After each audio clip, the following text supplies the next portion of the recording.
Well, on day 2 of the NATO informal meeting of foreign ministers in Norway, Ukraine and Sweden's impending membership of the alliance has been among the key issues discussed. The NATO Secretary General Jens Stoltenberg made a statement pushing for Sweden's membership in the alliance and making a personal appeal to Turkey's establishment for allowing Sweden's membership. Listen in.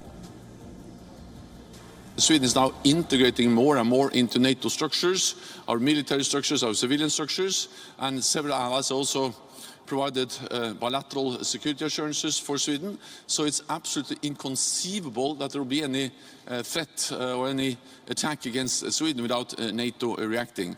I will travel to Ankara in the near future, exactly when is not yet decided. Said that Sweden's inclusion in NATO must happen before the July summit set to be held in Lithuania. I have raised it several times when I had a meeting with the Turkish foreign minister.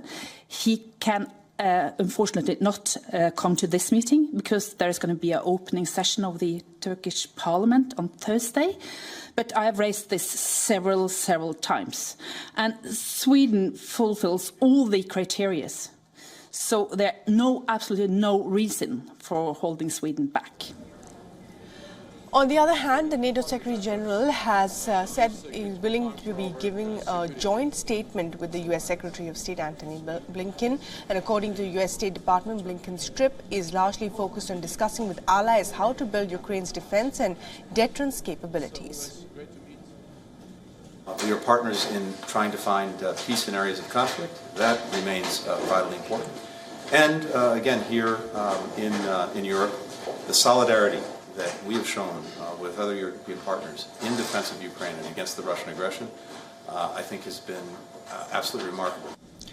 Back in Washington, President Joe Biden has approved a new package of military aid for Ukraine that totals up to $300 million. It includes additional munitions for drones and an array of other weapons as well.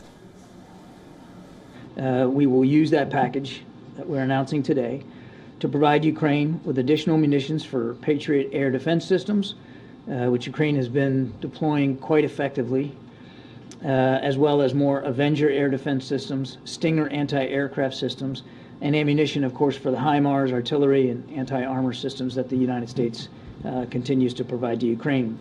Several members of the NATO alliance have been pushing for narrowing the divide between countries over Ukraine's membership of the alliance, while Kyiv's closest allies have been calling for concrete steps to be taken towards Ukraine's long overdue membership. Western countries like US, Germany have been wary of granting membership to the battle-torn country.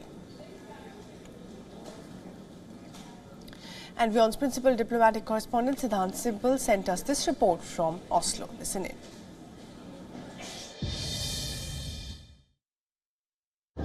The NATO foreign ministers are holding informal conversations here in Oslo, even as the Russia-Ukraine conflict dominates the agenda. We know that when it comes to the ongoing conflict, that is something of a very serious nature for European capitals, and the NATO foreign ministers are hoping to not only come up with a united front, but also deliverables to deal with the ongoing conflict in Europe. But essentially, we know that the NATO member countries will be discussing as to key outcomes at the summit that happens in Lithuania in a few weeks from now. On the agenda is also Kosovo and the expansion of the grouping. Sweden is keen to be part of this grouping, while there is resistance by two countries, Turkey and Hungary. Now, the NATO SG will be travelling to Ankara, hoping that he could change the stance of Turkey on that specific issue. But all in all, the conversations here in Oslo also focus on the situation